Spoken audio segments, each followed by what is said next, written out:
Halo semuanya, saya Christine. Selamat datang di acara hari ini. Hari ini, artikel yang kita bahas adalah kisah seorang gadis berusia 21 tahun. Di gereja, dia bebas bernyanyi, menari, dan memuji Tuhan bersama saudara-saudari, serta menjalankan tugasnya. Hatinya penuh dengan kedamaian dan sukacita. Namun, hal ini bukanlah sesuatu yang mudah baginya. Ibunya pernah dengan keras menentang kepercayaannya dan tugasnya, bahkan memukulnya. Dan sampai pada satu titik, hampir memutuskan hubungan dengannya. Hal ini membuatnya sangat menderita. Bagaimana dia bisa bangkit dari kelemahan dan keputusasaan? Bagaimana dia mengatasi penentangan dan tekanan dari ibunya untuk menjalankan tugasnya? Mari kita dengarkan perjalanan pribadinya. Judul artikel ini adalah Keputusan Sulit Seorang Gadis 21 Tahun. Semasa aku masih muda, ibu dan ayahku memberitahuku bahwa Tuhan menciptakan manusia. Dan karenanya, manusia harus hidup menyembah Sang Pencipta. Ketika beranjak dewasa, aku mulai menghadiri pertemuan-pertemuan. Sekitar tahun 2017, ibuku dikeluarkan karena dianggap sebagai orang jahat yang mengacaukan dan mengganggu pekerjaan gereja. Dan dengan keras kepala, dia menolak untuk bertobat. Sejak itu, dia tidak begitu mendukung imanku. Aku mulai kuliah pada tahun 2018. Dan setiap kali aku pulang atau ibu meneleponku, dia selalu menyuruhku agar giat belajar dan menanyakan apa rencanaku untuk pendidikan dan kehidupanku. Dia hampir tidak pernah menyinggung tentang imanku kepada Tuhan. Ditambah lagi, aku sibuk dengan kuliahku, jarang makan dan minum firman Tuhan. Jadi, aku perlahan-lahan menjauh dari Tuhan. Aku sering merasa hampa dan lelah. Suatu hari, ketika aku berada di rumah selama liburan musim dingin tahun 2020, aku membaca sebuah bagian dari firman Tuhan. Tuhan yang Maha Kuasa berfirman, Tuhan bukan hanya membayar harga untuk setiap orang selama beberapa dekade, mulai dari kelahiran mereka sampai sekarang. Di mata Tuhan, Engkau telah datang ke dunia ini berulang kali dan telah bereinkarnasi berulang kali. Siapa yang mengendalikan atas ini? Tuhanlah yang mengendalikan atas ini. Engkau sama sekali tidak mengetahui hal-hal ini. Setiap kali engkau datang ke dunia ini, Tuhan secara pribadi membuat pengaturan untukmu. Dia mengatur berapa tahun engkau akan hidup, di keluarga macam apa engkau akan dilahirkan, kapan engkau akan membangun rumah tangga dan kariermu, dan apa yang akan kau lakukan di dunia ini, serta bagaimana engkau akan mencari nafkah. Tuhan mengatur sebuah cara bagimu untuk mencari nafkah, sehingga engkau dapat menyelesaikan misimu dalam hidup ini tanpa hambatan. Dan tentang apa yang harus kau lakukan dalam reinkarnasi berikutnya, Tuhan mengatur dan memberikan kehidupan untukmu, sesuai dengan apa yang harus kau miliki dan apa yang harus diberikan kepadamu. Tuhan telah membuat pengaturan-pengaturan ini bagimu berulang kali, dan pada akhirnya engkau dilahirkan pada akhir zaman di tengah keluargamu saat ini. Tuhan mengatur lingkungan untukmu di mana engkau dapat percaya kepadanya. Dia membuatmu mendengar suaranya dan kembali ke hadapannya, sehingga engkau mampu mengikutinya dan melaksanakan tugas di rumahnya. Hanya karena bimbingan dari Tuhan seperti itulah engkau bisa hidup sampai hari ini. Tuhan bertanggung jawab penuh atas setiap jiwa yang bereinkarnasi. Dia bekerja dengan penuh perhatian, membayar harga dengan nyawanya, menuntun setiap orang, dan mengatur setiap kehidupan mereka.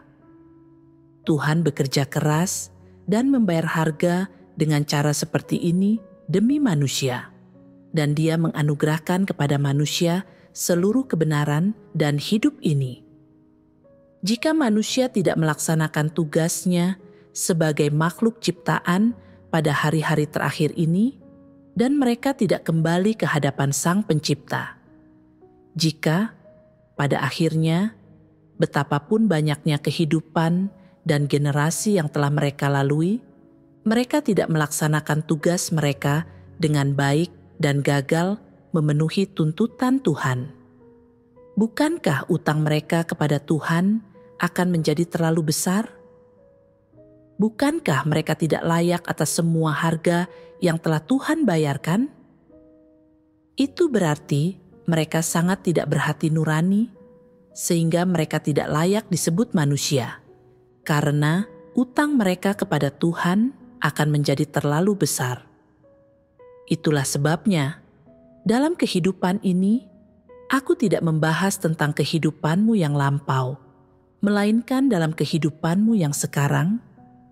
Jika engkau tidak mampu melepaskan hal-hal yang engkau cintai atau hal-hal lahiriah demi misimu, seperti kesenangan materi dan cinta serta kegembiraan keluarga. Jika engkau tidak melepaskan kesenangan daging demi harga yang Tuhan bayar untukmu, atau untuk membalas kasih Tuhan, engkau benar-benar jahat. Sebenarnya, berapapun harga yang kau bayar untuk Tuhan itu adalah sudah selayaknya. Dibandingkan dengan harga yang Tuhan bayar demi dirimu, apalah artinya sejumlah kecil yang kau persembahkan atau korbankan? Apalah artinya sedikit penderitaan yang kau tanggung?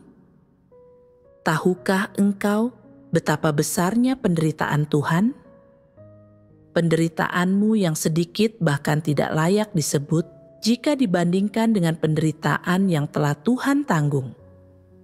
Selain itu, dengan melaksanakan tugasmu sekarang, engkau akan memperoleh kebenaran dan hidup, dan pada akhirnya engkau akan bertahan dan masuk ke dalam kerajaan Tuhan.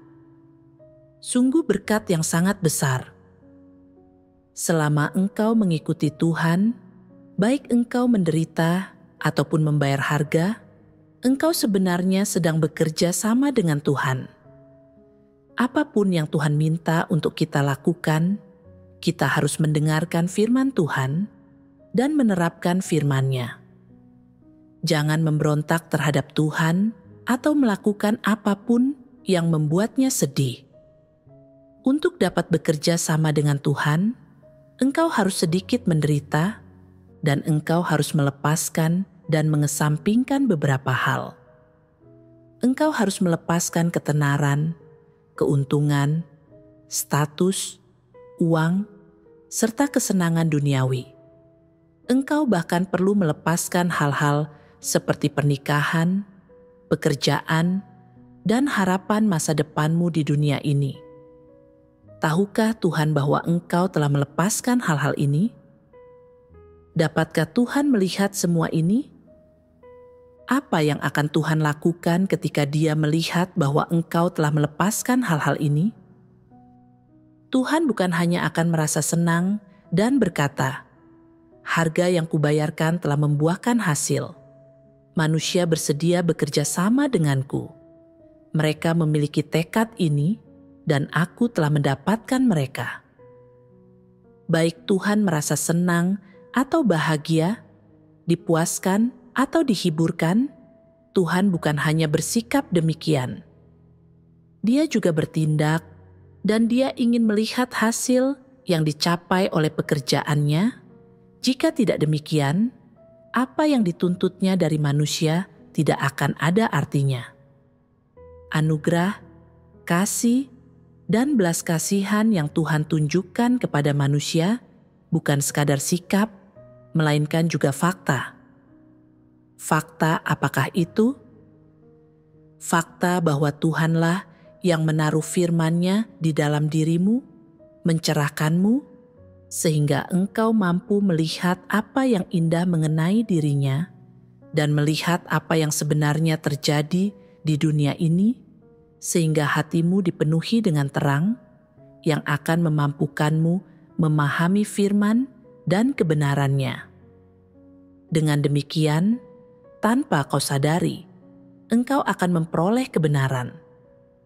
Tuhan melakukan begitu banyak pekerjaan dalam dirimu dengan cara yang sangat nyata, memampukanmu untuk memperoleh kebenaran. Ketika engkau memperoleh kebenaran, ketika engkau memperoleh hal yang paling berharga, yaitu hidup yang kekal, maksud Tuhan pun terpenuhi.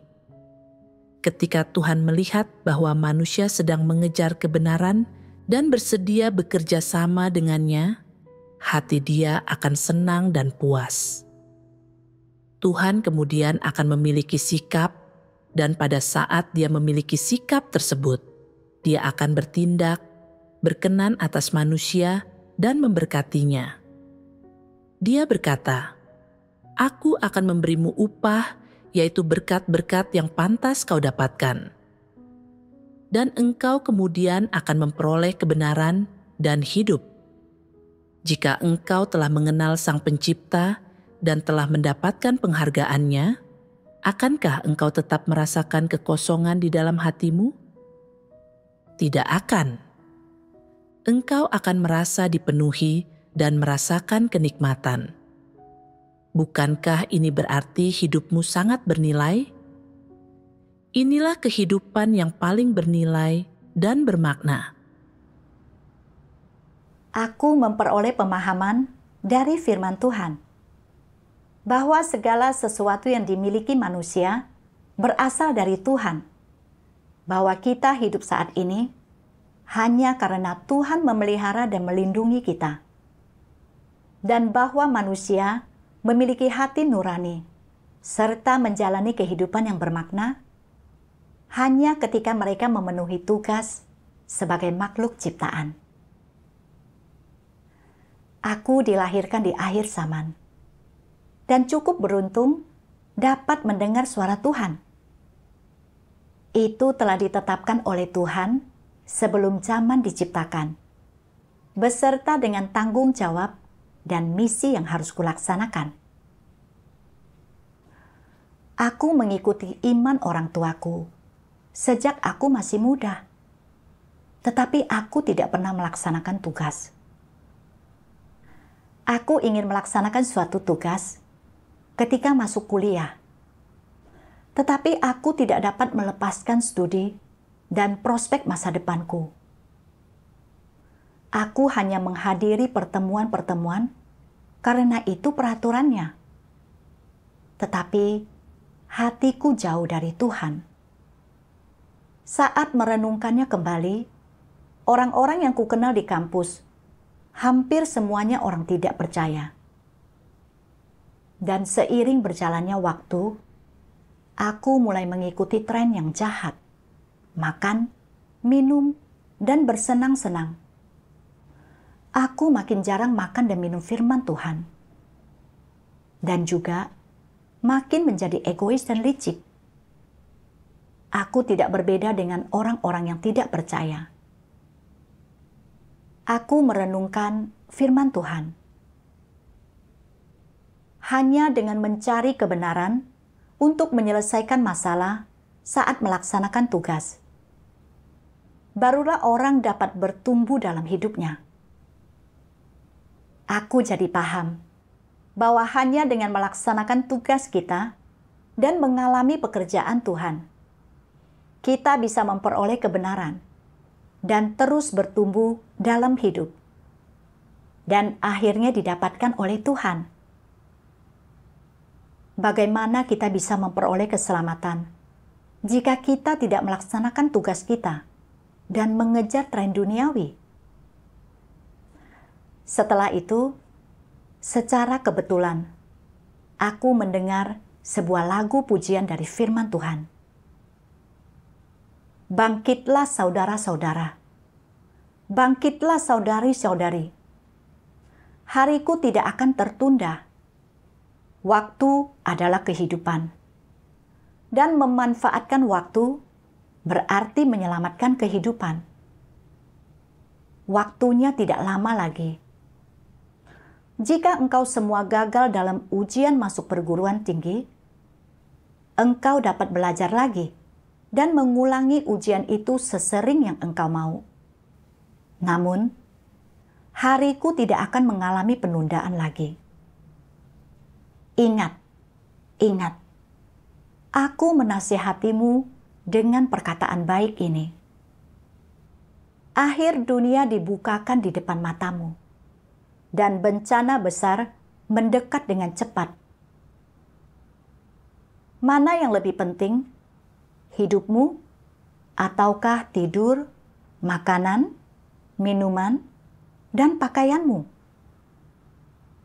Waktunya telah tiba bagimu untuk menimbang hal-hal ini.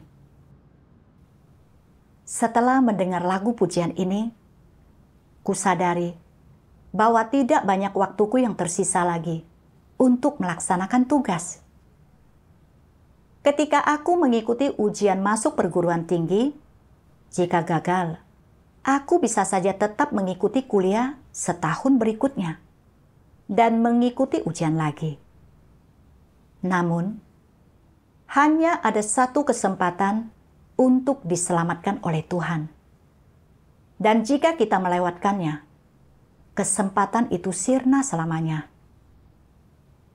Aku juga mempertimbangkan betapa seriusnya pandemi dan bagaimana tanpa pemeliharaan dan perlindungan Tuhan, kita bisa mati kapan saja. Aku merasa bahwa pandemi adalah cara Tuhan untuk memperingatkanku.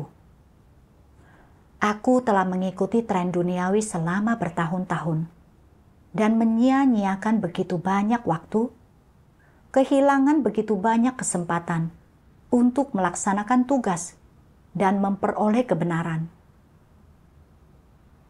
Sekarang, aku tidak ingin kehilangan kesempatan apapun lagi. Jika aku tidak menggunakan waktu yang berharga ini untuk melaksanakan tugas dan mempersiapkan lebih banyak perbuatan baik, aku akan terhanyut dalam malapetaka dan sudah terlambat untuk menyesal. Sekarang, aku merasakan desakan yang makin kuat untuk melaksanakan tugasku. Dan ketika karantina pandemi berakhir, aku mulai melaksanakan tugas menyirami para petobat baru. Karena pandemi masih berlangsung, aku mengambil kelas daring dan tidak memiliki terlalu banyak kelas baru. Jadi, aku bisa mengambil kelas dan melaksanakan tugasku. Aku tidak pernah menyangka hal ini akan membuat ibuku tidak senang. Dia ingin aku mencari pekerjaan paruh waktu untuk mengisi waktu luangku. Suatu malam, dia bertanya sambil marah. Sudah kubilang, carilah pekerjaan. Apa yang kau pikirkan tentang itu? Jawabku, rencanaku adalah tetap menjalankan tugasku. Dia menjadi sangat marah dan berkata, aku tidak memintamu berhenti melaksanakan tugasmu. Kau dapat melakukannya dan bekerja di saat yang sama. Kau tidak boleh terlalu menganggap serius imanmu.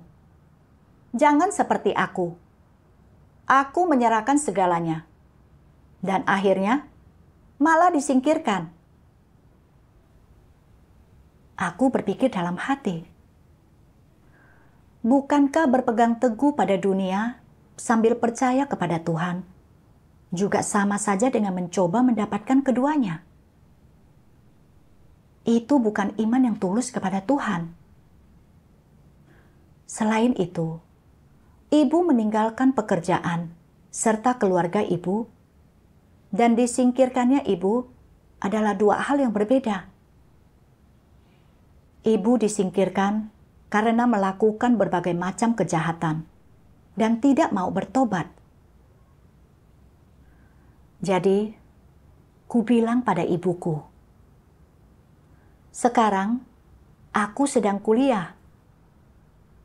Kalau aku juga mencari pekerjaan, bagaimana aku bisa punya waktu untuk melaksanakan tugasku? Aku tidak akan mencari pekerjaan." Ibu menegurku dengan berkata, "Kulihat kau tidak mau mendengarkan apapun yang kukatakan. Tidak bisakah kau mengerti bahwa aku hanya menginginkan yang terbaik untukmu?" Jawabku, "Aku akan mendengarkan ibu dalam hal lain. Hanya saja, tidak dalam hal ini." Dia menjadi sangat marah, hingga mengambil laptopku dan membantingnya. Aku merasa sangat terluka, dan tidak mengerti mengapa dia menjadi begitu marah. Setelah itu, setiap kali aku ingin pergi menghadiri suatu pertemuan atau melaksanakan tugasku, ibuku memberiku tugas rumah untuk kukerjakan. Kadang-kadang, aku buru-buru keluar rumah, dan dia marah padaku lalu mengomeliku. Suatu hari, ibuku menanyaiku, "Apa rencana masa depanmu?" Jawabku, "Aku telah memutuskan untuk melaksanakan tugasku di rumah Tuhan." Setelah mengerti bahwa aku memprioritaskan tugasku, dia menjawab dengan ekspresi galak, "Aku sudah membesarkanmu selama bertahun-tahun, dan tidak ada hasil baiknya. Akan lebih baik jika aku punya anjing. Aku bisa memberi makan anjing itu, dan dia akan mengipaskan ekornya padaku. Apa yang kudapat sebagai balasan atas semua usaha yang telah kucurahkan untukmu? Pergi saja. Pergilah kemanapun yang kau inginkan. Aku tidak ingin ada parasit di rumah ini." Mendengar itu, aku tertegun dan berpikir, aku hanya percaya pada Tuhan. Aku tidak melakukan hal buruk apapun. Tetapi ibu malah ingin mengusirku. Ibuku melanjutkan, katanya, "Jika kau bersikeras dengan imanmu dan melakukan tugasmu, keluarga ini akan hancur. Mulai hari ini, aku tidak akan punya anak perempuan lagi. Mulai hari ini. Dan kau tidak akan punya ibu. Sia-sia aku membesarkanmu." Aku merasa sangat sakit hati dan terluka ketika dia mengatakan ini. Dan aku berpikir, dahulu ibuku percaya pada Tuhan. Bukankah seharusnya dia mendukungku? Mengapa dia menghalangiku? Aku merasa ada dua jalan yang terbentang di hadapanku. Jalan beriman kepada Tuhan, melaksanakan tugas, dan mengakhiri hubungan dengan ibuku. Dan jalan memuaskan kasih sayangku, mengkhianati Tuhan, dan tidak mampu lagi melaksanakan tugas. Ketika dihadapkan pada pilihan, hatiku terasa terbelah dua. Aku sangat menyayangi ibuku. Dia sangat mencintaiku sepanjang hidupku. Dia tidak pernah makan makanan enak dan tidak pernah mengenakan pakaian baru. Tetapi dia meninggalkan hal-hal terbaik untukku. Dia adalah orang terpenting bagiku. Namun, aku juga tidak bisa meninggalkan Tuhan. Tuhan telah memberiku kehidupan. Tuhanlah yang telah memberiku napas kehidupan, yang telah memelihara dan melindungiku seraya aku tumbuh besar. Kesehatanku tidak pernah baik, dan aku sering jatuh sakit. Tanpa pemeliharaan dan perlindungan Tuhan, aku pasti sudah mati sejak lama, dan tidak akan ada di sini hari ini. Jika aku meninggalkan ibuku, setidaknya aku masih bisa hidup. Namun jika aku meninggalkan Tuhan, bukankah aku hanya akan menjadi mayat hidup? Apa artinya hidup jika demikian? Aku tahu, aku harus memilih untuk percaya kepada Tuhan. Tetapi jika aku mengambil pilihan itu, bukankah aku tidak akan punya ibu kelak? Keluargaku yang hangat dan manis akan hilang. Aku merasa sangat tertekan karena ibuku. Mengapa harus salah satu dari kedua pilihan itu? Mengapa aku harus menentukan pilihan ini? Kemudian, aku teringat pada sebuah bagian dari firman Tuhan yang pernah kubaca sebelumnya. Tuhan yang Maha Kuasa berfirman, dalam setiap langkah pekerjaan yang Tuhan lakukan di dalam diri manusia, di luarnya pekerjaan itu terlihat seperti interaksi antara manusia, seolah-olah itu lahir karena pengaturan manusia atau dari gangguan manusia. Namun di balik layar, setiap langkah pekerjaan dan semua yang terjadi adalah pertaruhan yang iblis buat di hadapan Tuhan dan menuntut orang-orang untuk berdiri teguh dalam kesaksian mereka bagi Tuhan. Misalnya, ketika Ayub diuji, di balik layar, iblis bertaruh dengan Tuhan, dan yang terjadi kepada Ayub adalah perbuatan manusia dan gangguan manusia. Di balik setiap langkah pekerjaan yang Tuhan lakukan di dalam dirimu adalah pertaruhan antara iblis dengan Tuhan. Di balik semua itu ada peperangan. Firman Tuhan membantuku peroleh pemahaman bahwa meskipun dari luar, ibuku terlihat seperti menekanku dan membuatku memilih.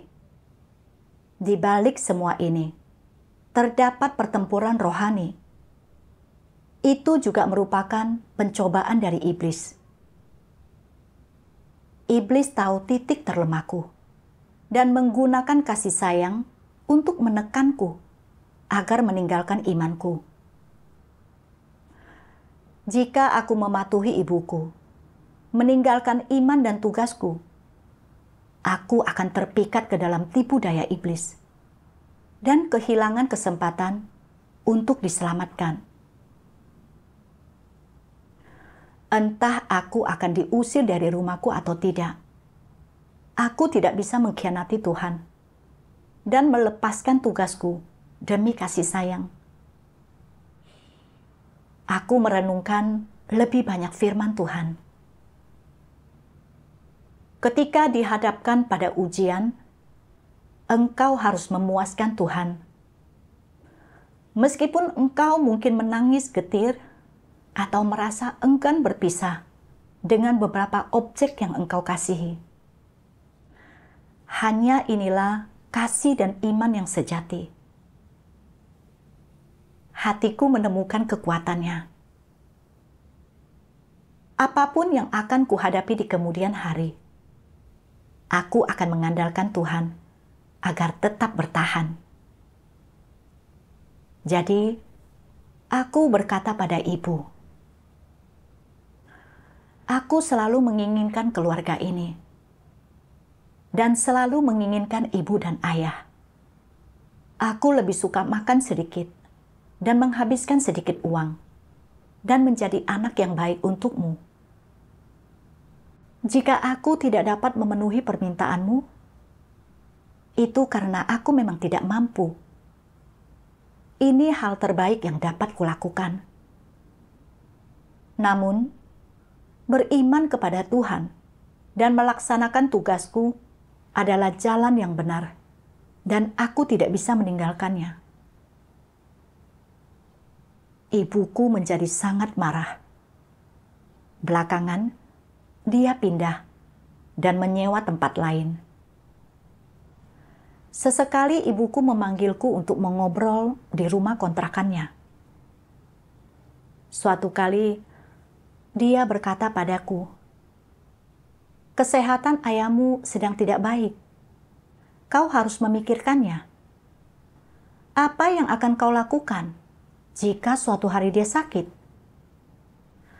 Aku tidak pernah bilang kalau kau tidak boleh percaya pada Tuhan. Si Anu dan si itu percaya pada Tuhan dan juga punya pekerjaan, kan? Kau tidak boleh menganggap iman terlalu serius. Bukankah aku hanya memikirkan masa depanmu saat aku menyuruhmu mencari pekerjaan? Aku sangat menderita. Kesehatan ayahku memang tidak begitu baik selama beberapa tahun. Kalau dia benar-benar sakit, apa yang akan kulakukan sebagai putrinya tanpa uang untuk menolongnya? Makin aku memikirkannya, makin tidak bahagia diriku. Dalam hatiku, aku terus berdoa kepada Tuhan dan berkata, "Ya Tuhan, tolong lindungi aku dari jerat iblis. Aku ingin menyenangkan-Mu, tetapi aku lemah. Aku akan segera hancur karena pengepungan ini. Tolong beri aku iman untuk melihat rencana iblis dan berdiri teguh dalam kesaksianku kepadamu." Setelah berdoa, firman Tuhan muncul dalam pikiranku. "Mengapa engkau tidak mempercayakannya ke dalam tanganku? Apakah engkau tidak memiliki iman yang cukup kepadaku? Atau apakah engkau takut aku akan membuat pengaturan yang tidak pantas bagimu?" Firman Tuhan tiba-tiba membawa terang ke dalam hatiku. Tuhan berdaulat atas segalanya, dan Dia mengendalikan hidup dan mati kita. Tentunya, Dia lebih berdaulat atas apakah seseorang sakit atau tidak. Apakah ayahku akan sakit atau tidak di kemudian hari, atau bagaimana kesehatannya, bukanlah hal-hal yang dapat kukendalikan. Aku harus menyerahkannya pada Tuhan dan tunduk pada kedaulatan serta pengaturan Tuhan. Aku juga mengerti bahwa ibuku telah menjadi antek iblis. Jika bersikap keras padaku gagal, dia mencoba pendekatan yang lunak, menggunakan segala cara untuk membujuk dan memikatku agar mengkhianati Tuhan. Maka aku berkata kepada ibu, "Aku sudah dewasa sekarang. Aku bisa berpikir sendiri dan menentukan pilihanku sendiri. Aku teguh beriman pada Tuhan. Imanku lebih dari sekadar mengatakan bahwa aku mengakui Dia dan percaya padanya dalam hatiku. Apakah aku benar-benar beriman kepada Tuhan jika tidak melaksanakan tugasku? Aku tidak peduli tentang bagaimana orang-orang yang ibu sebutkan itu percaya pada Tuhan. Kalau mereka sedang terpuruk, haruskah aku mengikuti mereka juga? Bukannya aku tidak punya hati nurani. Justru karena aku punya hati nurani, aku tahu apa yang boleh dan tidak boleh kulakukan. Ibuku terdiam setelah mendengar itu. Aku tahu bahwa aku tidak mungkin bisa mengucapkan kata-kata itu. Tuhanlah yang membimbingku untuk melawan rencana-rencana iblis. Namun, aku masih merasa sangat menderita dalam perjalanan pulang. Ibuku berbicara padaku berulang-ulang, dan aku tidak mengerti mengapa dia harus selalu bersikap seperti ini padaku, atau mengapa dia selalu ingin agar aku memilih antara imanku serta ibu dan ayahku. Kapan semua ini akan berakhir? Aku benar-benar tidak ingin mengalami ini lagi. Selagi berjalan, aku memikirkan sebuah bagian dari firman Tuhan.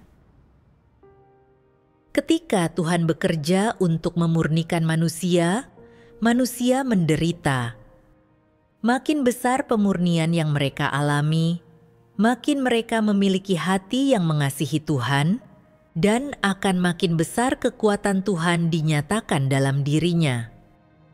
Sebaliknya, makin sedikit orang mengalami pemurnian, makin sedikit mereka memiliki hati yang mengasihi Tuhan, dan akan makin sedikit kekuatan Tuhan dinyatakan di dalam diri mereka.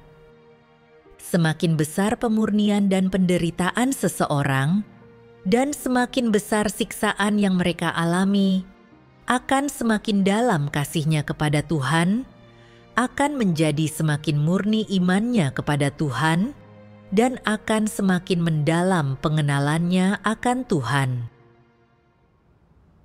Aku merenungkan bagian dari firman Tuhan ini selagi berjalan, dan tanpa menyadarinya, hatiku terasa bersemangat.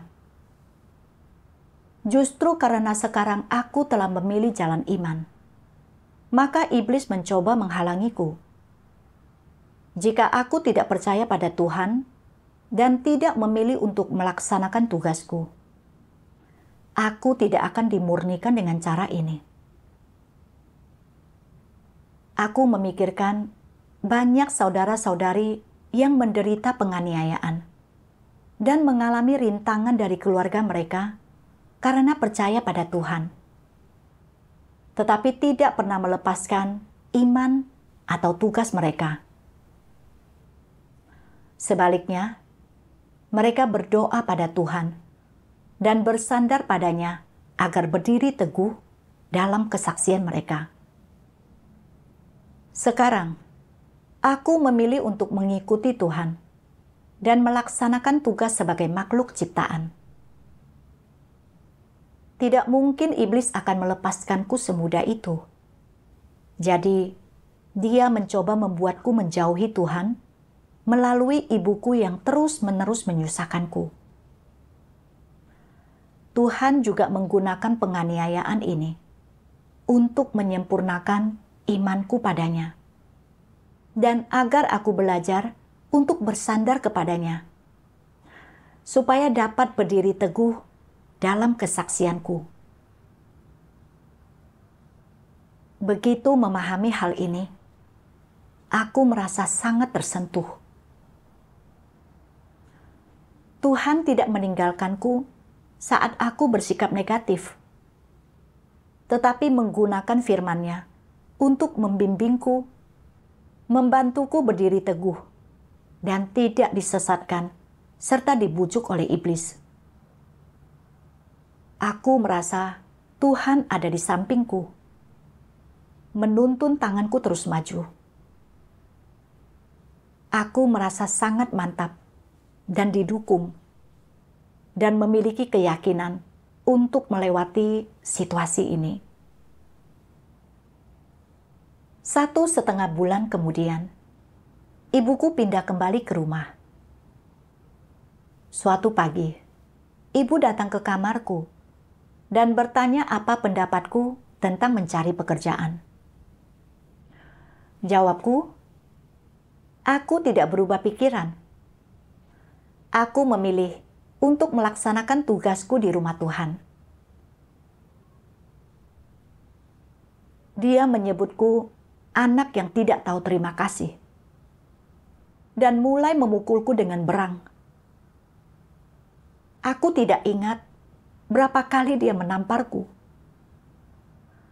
Dia bahkan mencengkeram leherku dan membenturkan kepalaku ke dinding.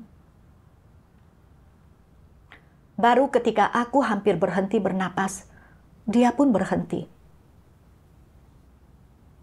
Aku benar-benar tidak mengerti mengapa dia berbuat begini padaku.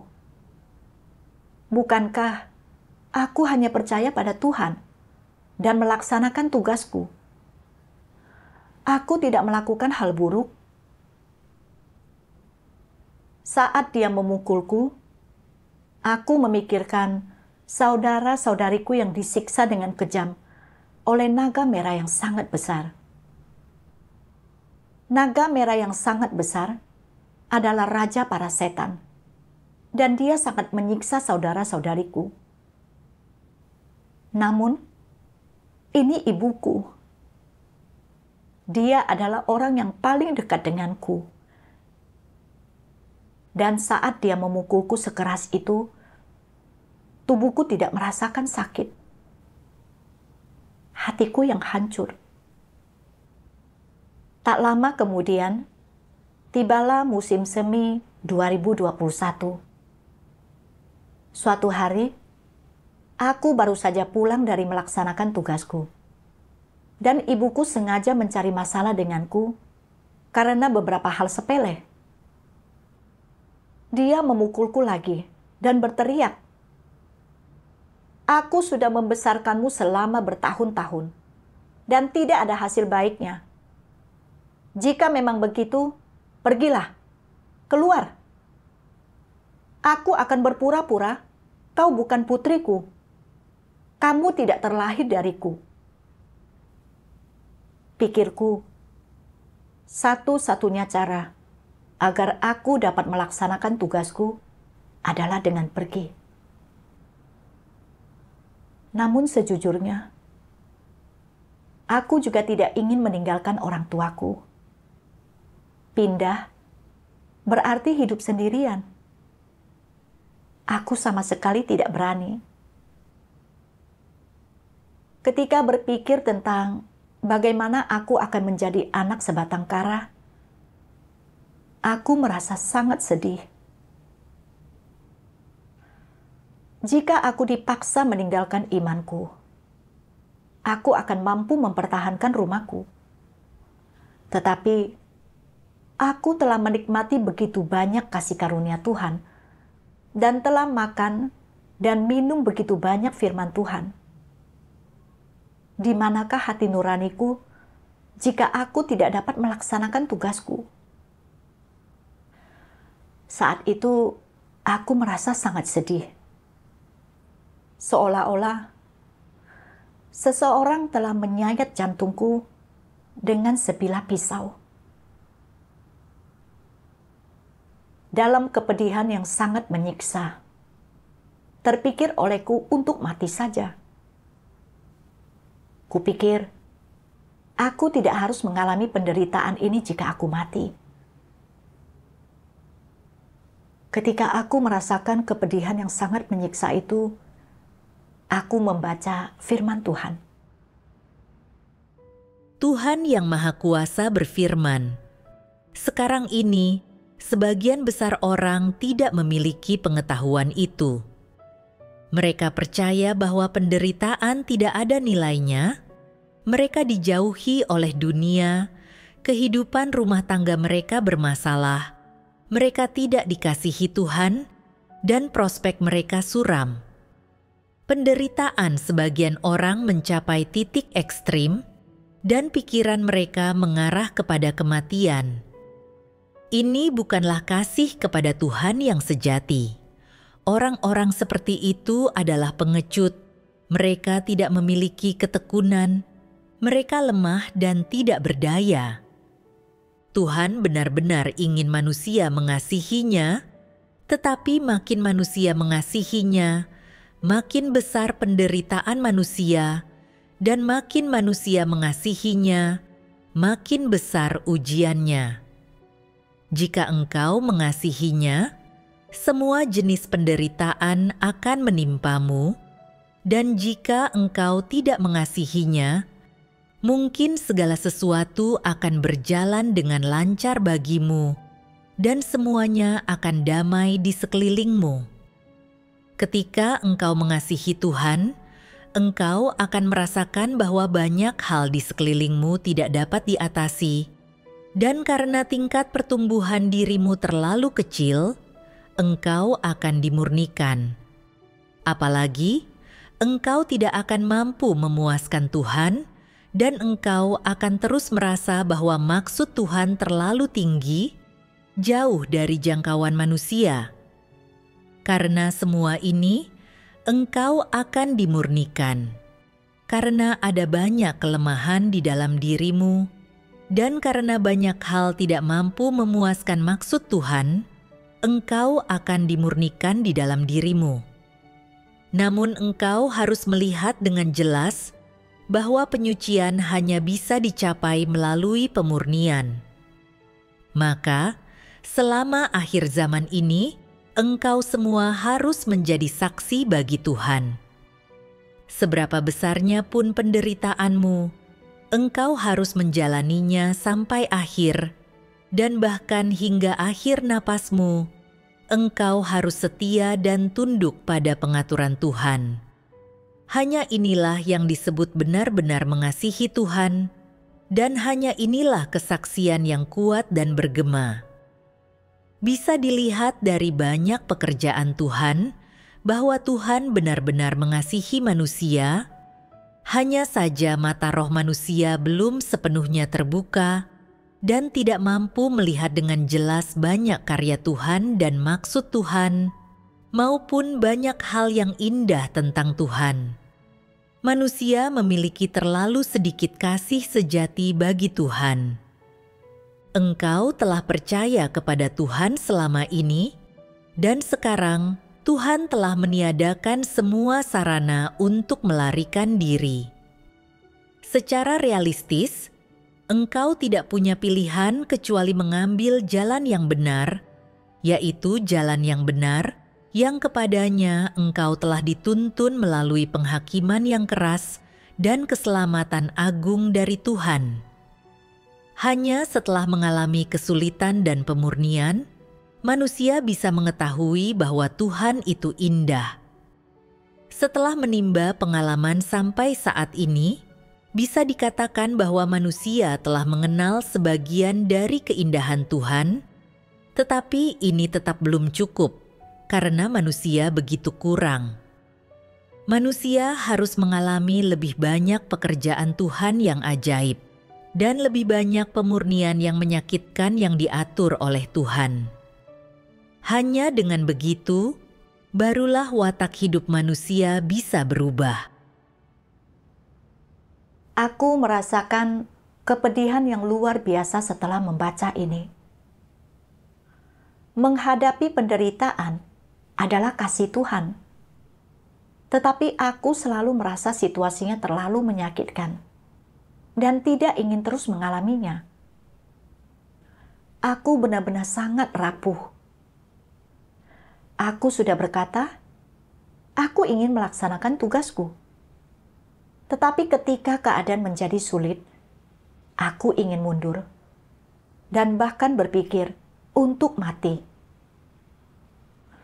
Bukankah ini berarti justru akulah yang jatuh ke dalam tipu muslihat iblis?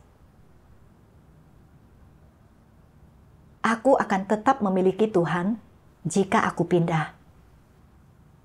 Ini sangat cocok untuk melatihku hidup mandiri dan mengajariku bersandar kepada Tuhan ketika masalah muncul. Ini bermanfaat bagi kehidupanku. Begitu memahami maksud Tuhan, hatiku tidak lagi menderita. Aku rela menjalani situasiku saat ini. Aku berlutut dan berdoa kepada Tuhan sambil berkata, "Ya Tuhan, tidak peduli seberapa sulitnya jalan ke depan, aku akan terus maju dengan teguh. Mohon bimbinglah aku. Setelah berdoa, aku merasa lebih damai dan tenang.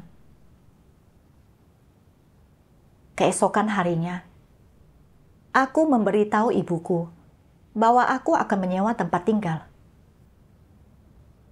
Tanpa diduga, sikapnya tiba-tiba berubah dan berbicara kepadaku atas kemauannya sendiri.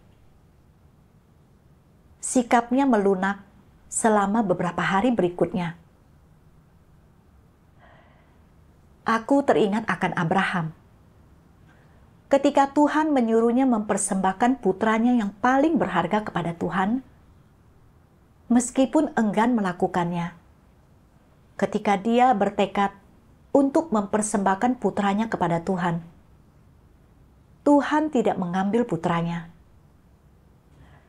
Yang Tuhan inginkan adalah ketulusan dan ketaatan Abraham. Saat mengingat lagi pengalaman ini, aku merasa Tuhan sedang mengujiku.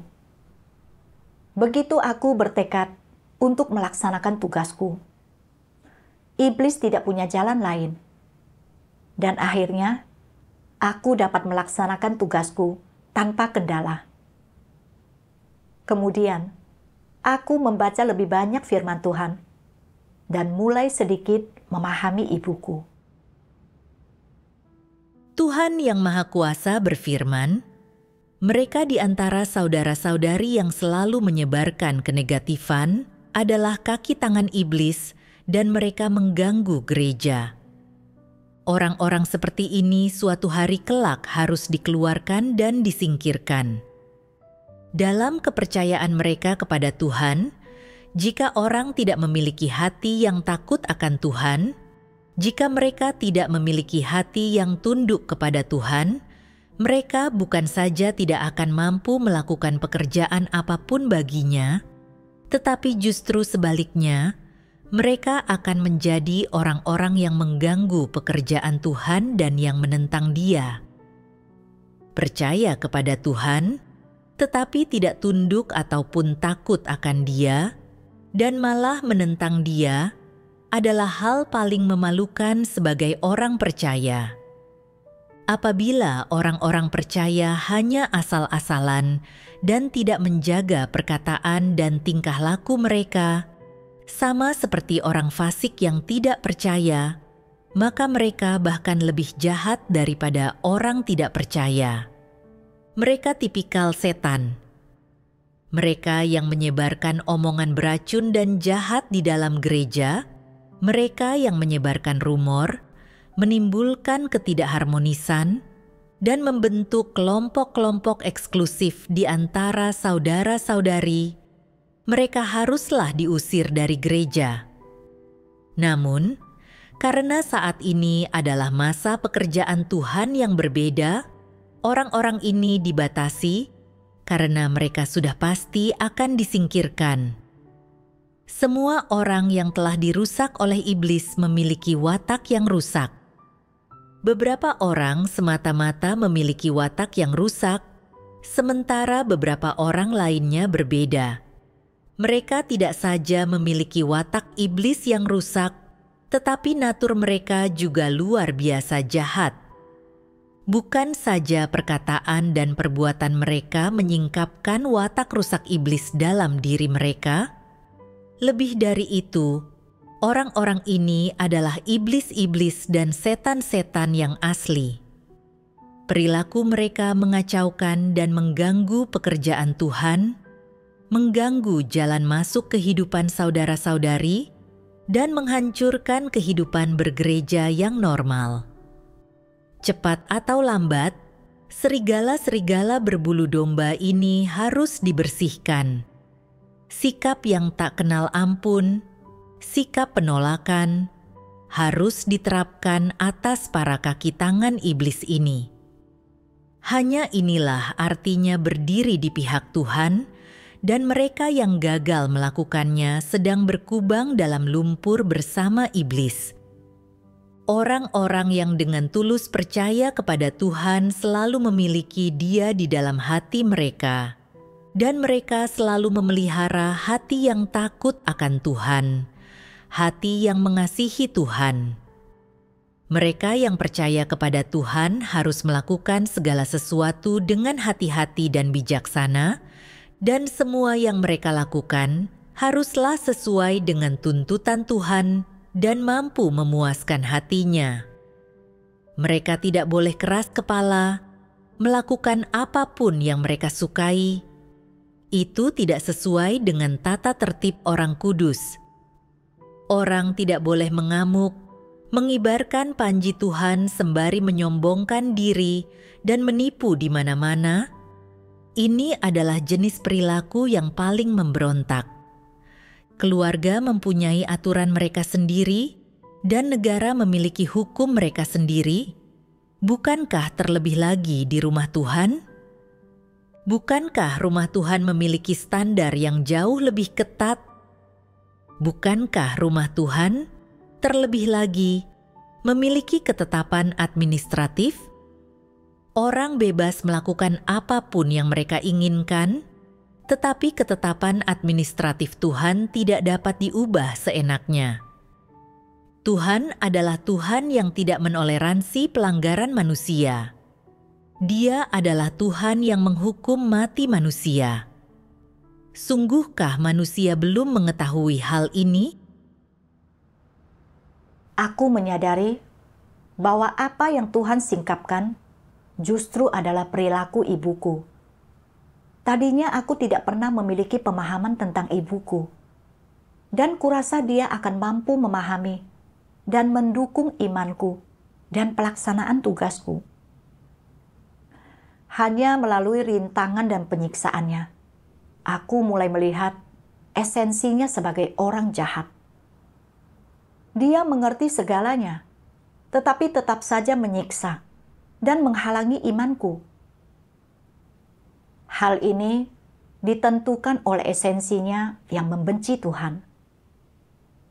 Aku mungkin tertipu oleh penampakan ibuku sebelumnya, mengira bahwa dia telah percaya kepada Tuhan selama bertahun-tahun, meninggalkan keluarga dan karir, dan banyak menderita, bahwa dia adalah orang percaya sejati. Dan meskipun dia telah dikeluarkan dari gereja, mungkin suatu hari dia akan mengubah dirinya. Namun, kenyataannya, dia bukan hanya tidak bertobat, dia malah memiliki gagasan tentang rumah Tuhan dan melampiaskan kenegatifannya, bahkan menghalangiku untuk percaya kepada Tuhan dan melaksanakan tugasku. Ingin agar aku memahami dunia dan percaya kepada Tuhan juga. Dia memberikan kesan bahwa dia memikirkanku. Tetapi pada esensinya, dia ingin agar aku menjauhi Tuhan dan kehilangan kesempatan untuk diselamatkan. Dia tahu titik kelemahanku, yaitu aku takut kehilangan rumah. Jadi dia menggunakan segala macam cara untuk menyiksaku dalam imanku. Jika aku tidak mematuhi apa yang dia katakan, dia akan melancarkan serangan caci makinya padaku dan bahkan memukulku. Aku menyadari bahwa sifat ibuku adalah membenci kebenaran dan memusuhi Tuhan. Aku juga menyadari bahwa hubungan antar pribadi didasarkan pada kepentingan. Ketika aku memilih untuk melaksanakan tugasku dan tidak bisa mendapatkan pekerjaan, tidak bisa melakukan apa yang dia inginkan, dia akan berbalik melawanku, lalu memukul dan mengomeliku, ingin menyangkalku, dan bahkan mengusirku dari rumah. Aku menyadari bahwa dia tidak benar-benar mencintaiku. begitu aku memiliki sedikit pemahaman tentang esensi ibuku. Hatiku mampu melepaskan rasa sayangku padanya. Aku mengalami situasi ini selama setahun, dan Tuhan menuntunku untuk mengatasi gangguan dan penyiksaan ibuku. Aku merasakan bahwa ada kuasa dan otoritas dalam firman Tuhan. Firman-Nya berulang kali menuntunku keluar dari kenegatifan dan kelemahan.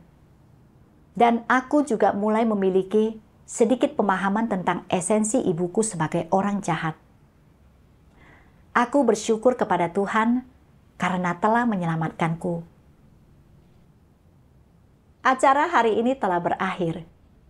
Apa yang Anda pelajari setelah menonton? Silakan tinggalkan komentar dan berdiskusi. Terima kasih atas perhatian Anda. Sampai jumpa di episode berikutnya.